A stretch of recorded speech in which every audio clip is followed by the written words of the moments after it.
Hello fans, welcome to Man Utd Transfer HQ. Stay updated with the latest transfer gossip and breaking news. Our Feist News Matthijs De Ligt issues blunt warning to Man United flops after setting unwanted record. Matthijs De Ligt played all 90 minutes as Manchester United fell to yet another defeat at Tottenham on Sunday, to make this their worst league campaign for 51 years. Matthijs De Ligt surveyed the carcass of Manchester United's worst league campaign for 51 years and admitted, "It's not enough." 12 defeats in their first 25 games of a league season is the most since Franco Farrell's side were relegated in 1973-74. Although Ruben Amorim's struggling side have a 12-point cushion to the drop zone, his problems could intensify over the next 3 games, against in-form Everton, lowly Ipswich and title-chasing Arsenal, before they get better. Amorim was forced to name 8 teenagers on the bench for injury-ravaged United's 1-0 defeat at Tottenham on Sunday, which left them languishing in 15th place, and he didn't use any of them until 17-year-old Chido Obi's token appearance in stoppage time. On current form, the FA Cup 5th round tie with Fulham looks another opportunity for United to fall out of a boat without landing in water. And defender De Ligt admitted they need to improve all over the pitch, saying, "It is not enough for United. We are not winning enough or scoring enough chances. We are conceding too many goals. There are a lot of things we need to improve and hopefully it will get better soon. I think in the end, finishing the chances is a big thing in football and we were unlucky we couldn't finish them, at Tottenham. But if you lose, a lot has to improve. We are not where United belongs, and if I knew the solution I would have said it and we would win games, but a lot needs to improve and we have to look to ourselves to be responsible. We have to stick together because if we are out there on our own, we would never get results." United have lost 8 of their last 12 games. Over the same period, only bottom 2 Southampton, 10, and Leicester, 9, have lost more. And Old Trafford legend Gary Neville, whose Sky Sports commentary on an empire in decline increasingly sounds like a psychotherapist analyzing a vulnerable patient, warned, "This is a really poor United team. The club will have to be patient, but I would like to see the performance levels getting higher. This is a very average level that United are performing at week in, week out." The best thing about it, Amorim's time in charge, has been his press conferences. Off the pitch, part owner Sir Jim Ratcliffe is believed to be planning another 150 job cuts at Old Trafford on his mission to reduce running costs since buying a 25% stake in the club for £1.3 billion 13 months ago. Despite record revenues, United have lost £300 million over the past 3 years, which has hampered Amorim's blueprint for a wholesale revamp of his squad because of profit and sustainability rules. Stay tuned for more updates on Man Utd Transfer HQ. Our second news is Casemiro makes decision on Man United future after Saudi Arabia transfer links. Manchester United may no longer consider top earner Casemiro high in their pecking order of midfielders under Ruben Amorim, but the Brazil international has made up his mind about the future. Casemiro is planning to see out the rest of his contract at Manchester United despite falling down the pecking order under Ruben Amorim. The Brazilian midfielder returned to the starting lineup for United's latest defeat away to Spurs on Sunday afternoon, his first appearance in the Premier League since December, and with 18 months remaining on his deal, the 32-year-old has said he would like to remain in Manchester despite firm interest from clubs in the Saudi Pro League.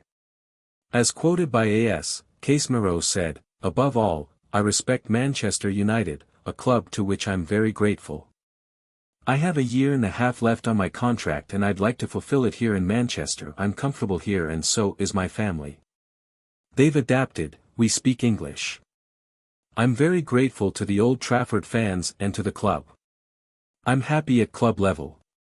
Casemiro is one of the Premier League's top earners, with a weekly pay packet of £350,000, and United remain eager to offload their big salary players to allow for a squad rebuild in the summer. United were able to loan out Marcus Rashford to Aston Villa, and Antony to Real Betis in the January transfer window to ease the short-term burden.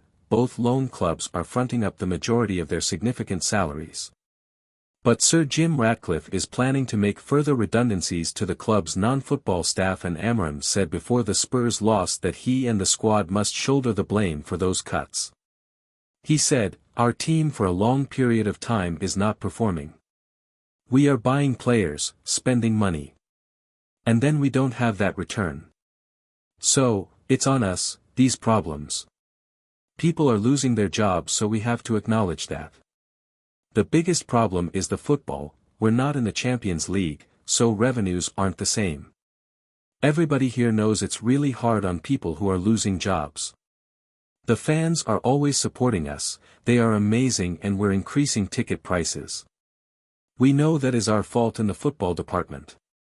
We are responsible for that. It's really important to not ignore that.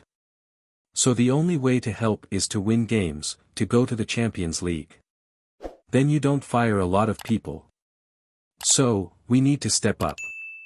Stay tuned for more updates on Man Utd Transfer HQ, transfer moves, player signings, and latest news. Don't miss subscribe for more Man United transfer news. Our third news is Roy Keane shows true colors after being asked for selfies while on TV duty. Premier League legend Roy Keane isn't exactly known for his sentimentality, but he was all too happy to greet fans and pose for pictures ahead of an FA Cup tie while working for ITV. Roy Keane might come off a little camera shy, but he was more than happy to pose for selfies with fans on his most recent punditry shift. The Irishman, who's had some infamous run-ins with selfie hunters in the past, was spotted going the extra mile while meeting supporters ahead of last week's FA Cup fourth-round clash between Exeter City and Nottingham Forest. Together with ITV colleague Ian Wright, Keane posed for snaps, shook hands and signed autographs for dozens who'd gathered pitch-side at Exeter's 8,700 capacity St James Park Stadium prior to kick-off. It was something of a pleasant surprise, given the fact the Manchester United legend has shown a distaste for selfie enthusiasts in recent months. Last summer, he was hilariously spotted hiding from a group of fans, who'd asked Wright for a photo, in a German shopping centre during Euro 2024. James Maddison hits back at Roy Keane with perfect response to brutal jibe. Gary Lineker agrees with Gary Neville over Spurs vs Man United verdict, "It's funny, isn't it?" He also had a spat with an American selfie hunter, who didn't take rejection well, while out in the States. "There was a guy last year when I was in America meeting some lads," Keane explained on the Stick to Football podcast, brought to you by Sky Bet, in November. "Everyone was flexing their muscles, and this big guy came over and asked for a picture. I just said, no, I am waiting for some friends, and I am not taking pictures. He just said, you know, nobody knows who you are around here, and I just went, you do. It was perfect." In 2022, an NFL supporter was chewed out by Keane after approaching the 53-year-old for a photo in the middle of a game between the Green Bay Packers and the New York Giants at the Tottenham Hotspur Stadium. Television cameras captured the awkward moment as a visibly irked Keane shooed the individual away while pointing at the pitch, seemingly indicating that he was busy watching the match. Much like it was in his playing days, Keane's no-nonsense approach to life has become notorious. But as last week suggested, he's more than willing to make time for supporters, providing they show him enough respect. "It was a lovely trip," Keane said of his visit to Exeter on the overlap. "We met some really nice people down there. We got no abuse. It was lovely, people were really polite to us." Much like it was in his playing days, Keane's no-nonsense approach to life has become notorious. But as last week suggested, he's more than willing to make time for supporters, providing they show him enough respect. "It was a lovely trip," Keane said of his visit to Exeter on the overlap. "We met some really nice people."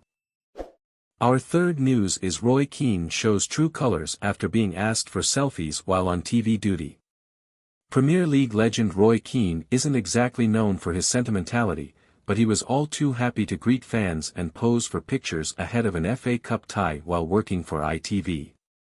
Roy Keane might come off a little camera shy, but he was more than happy to pose for selfies with fans on his most recent punditry shift. The Irishman, who's had some infamous run-ins with selfie hunters in the past, was spotted going the extra mile while meeting supporters ahead of last week's FA Cup fourth-round clash between Exeter City and Nottingham Forest. Together with ITV colleague Ian Wright, Keane posed for snaps, shook hands and signed autographs for dozens who'd gathered pitch-side at Exeter's